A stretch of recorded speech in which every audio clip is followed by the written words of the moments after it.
आजकल शहरों में एक ही वादा हर तरफ गूंज रहा है, अल्ट्रा फास्ट डिलीवरी का। बस एक क्लिक करो और सामान आपके दरवाजे पर, वो भी मिनटों में।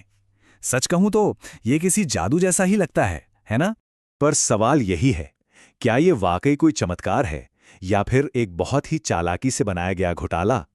आज की हमारी ये पूरी पड़ताल इसी सवाल की तह तक जाने वाली है।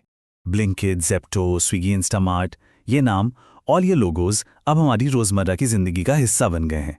और इन सब का वादा एक ही है, मिनटों में डिलीवरी। पर इस वादे के पीछे की असली कहानी क्या है? तो चलिए सबसे पहले इसी वादे को समझते हैं। मतलब वो क्या चीज़ है जो हमें इतना लुभाती है। सीधी सी बात है, 10 मिनट में कुछ भी मिल जाने का आइडिया किसे पसंद नहीं आएगा। और सच में ये किसी जादू जैसा ही लगता है। लेकिन हम सब जानते हैं, हर जादू के पीछे कोई ना कोई ट्रिक जरूर होती है।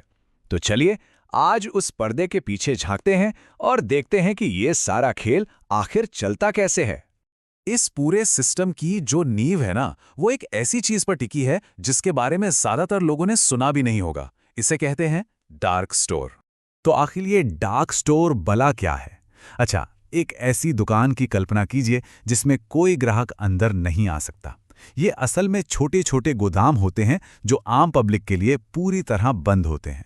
इनका सिर्फ एक काम है, ऑनलाइन ऑर्डर्स के लिए सामान रखना और उन्हें तेजी से भेजना।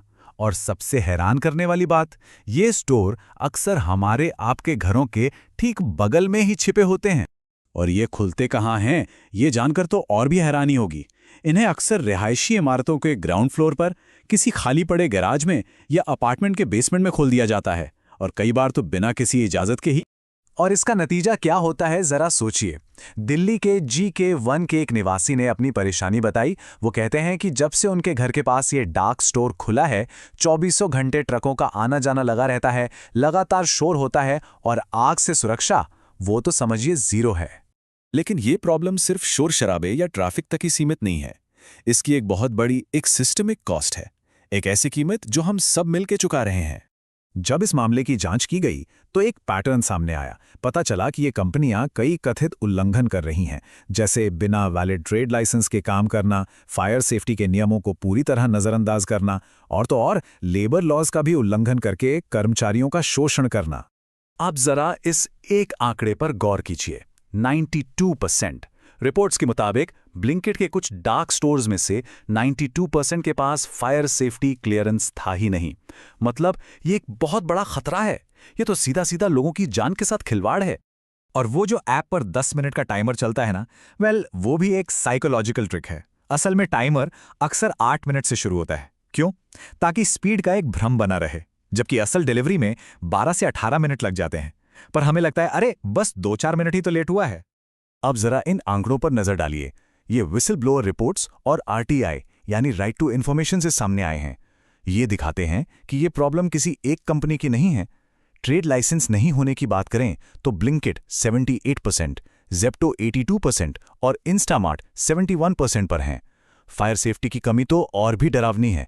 ब्लिंकिट 92%, ज़ेप्टो 89% और इंस्टामार्ट 85%। और वो फेक टाइमर, उसका इस्तेमाल तो लगभग सब कर रहे हैं। ये पैटर्न साफ बताता है कि ये कोई छोटी मोटी गलती नहीं है, बल्कि शायद इनके बिजनेस मॉडल का ही हिस्सा है। अच्छा, इन आंकड़ों से आगे बढ़कर अब जरा उन लोगों की बात सुनते हैं जो इस सिस्टम को हर रोज ग्राउंड जीरो पर जी रहे हैं। क्योंकि आखिर में ये सिर्फ नंबर्स नहीं हैं, इन नंबर्स के पीछे हैं लोगों के रोज के संघर्ष, उनकी असली परेशानियां, उनकी असली कहानियां। दिल्ली के एक डिलीवरी पार्टनर अपनी कहानी बताते हैं। वो कहते हैं कि कंपनी तो 10 मिनट बोल देती है, लेकिन जरा सा GPS में गड़बड़ी हुई या किसी सोसाइटी के गार्ड ने रोक लिया तो कस्टमर का सारा गुस्सा उन पर निकलता है, और नतीजा एक खराब रेटिंग मिलती है और पूरे दिन का इंसेंटिव खत्म। और ये तो हुई डिलीवरी पार्टनर्स की बात। डार्क स्टोर के अंदर भी हालात कुछ ठीक नहीं है। मुंबई के एक मैनेजर ने बताया कि उनसे 12-12 घंटे की शिफ्ट करवाई जाती है, वो भी बिना लंच ब्रेक के। और अगर गलती से इन्वेंट्री में एक भी सामान कम निकला तो सीधा सैलरी से 500 रुपये कट जाते हैं। तो सवाल ये उठता है कि ये सब जानने के बाद क्या वाकई कुछ किया जा सकता है? और इसका जवाब है हाँ, बिल्कुल किया जा सकता है। लेकिन कुछ करने से पहले हमें यह समझना होगा कि हमारी इस सुविधा के छिपे हुए शिकार कौन हैं। हमारे आस पड़ोस के किराना स्टोर बंद हो रहे हैं, बिचौलियों के जरिए किसानों का शोषण हो रहा है और हमारे ही मोहल्लों की शांति भंग हो रही है। तो एक नागरिक के तौर पर हम क्या कर सकते हैं? सबसे पहला है कानूनी एक्शन। अगर किसी के इलाके में ऐसा कोई गैर कानूनी डार्क स्टोर चल रहा है तो PIL यानी जनहित याचिका फाइल की जा सकती है।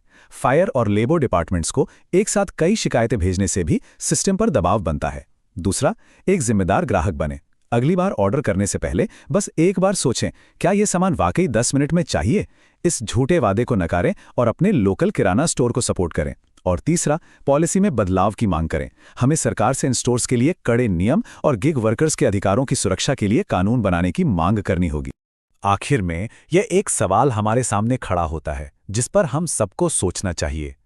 क्या हमारे 10 मिनट का आराम किसी की जान, किसी की नौकरी और किसी की रोजी रोटी से ज्यादा कीमती है? इसका फैसला हमें ही करना है।